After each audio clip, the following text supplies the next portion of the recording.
Jim Manning not only came out today, but he wore his sweatshirt with Justice for Trayvon. He brought his Skittles, and he brought his iced tea. That's right. And no one brought his Skittles as well. Because again, these are not symbols of anything except this is what Trayvon was armed with on that night. As you all listen to the 911 tapes, you hear somebody screaming help. And what I will tell you is use your common sense. And what I'd ask the police in Sanford, Florida to do is use their common sense. Men with guns don't yell help. Men with guns don't yell help. That's right. Help is reserved for little boys with Skittles and bottles of iced tea. To protect them, not just from men with guns, but from the police who watch their bodies lay on the ground and do nothing. Who assumed that because Trayvon was black and laying on the ground that he was worthy of nothing but a John Doe status, not even worthy of an investigation that said, let's listen to the 911 tapes. Let's know what went on before we decide not to do anything. I stand here today as a father with that feeling in the pit of my stomach every time I watch the news. And I watch every morning as they say that no one has been charged with his death. And they show George Zimmerman's picture over and over again. And every time I see it, I keep waiting for him to be in handcuffs.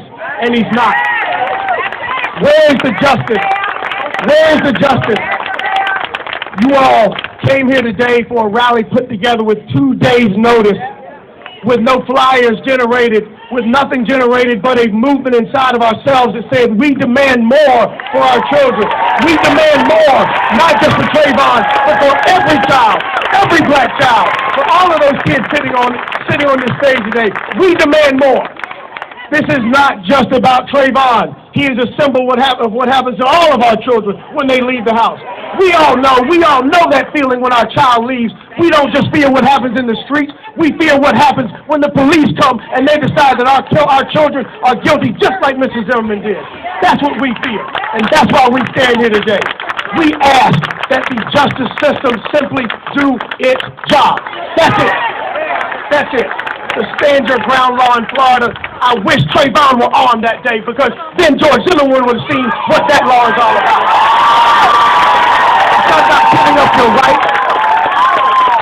It's not about trading anything. It is about the fact that Trayvon Martin had every right to be where he was. All he was doing was walking through a neighborhood, and here comes this man stalking him, an aggressor, an attacker, coming up and calling the police, and they say, are you following him? And he says, yes, I am. They say, well, stop. We don't need you to do that. And he continues on. How can this man claim self-defense for anything?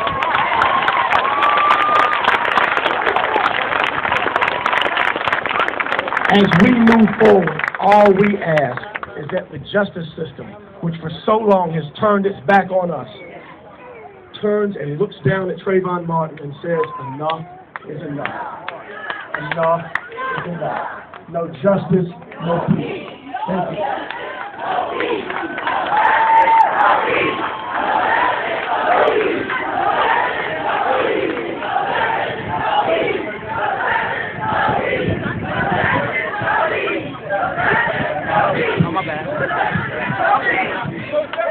I know that's right, Representative.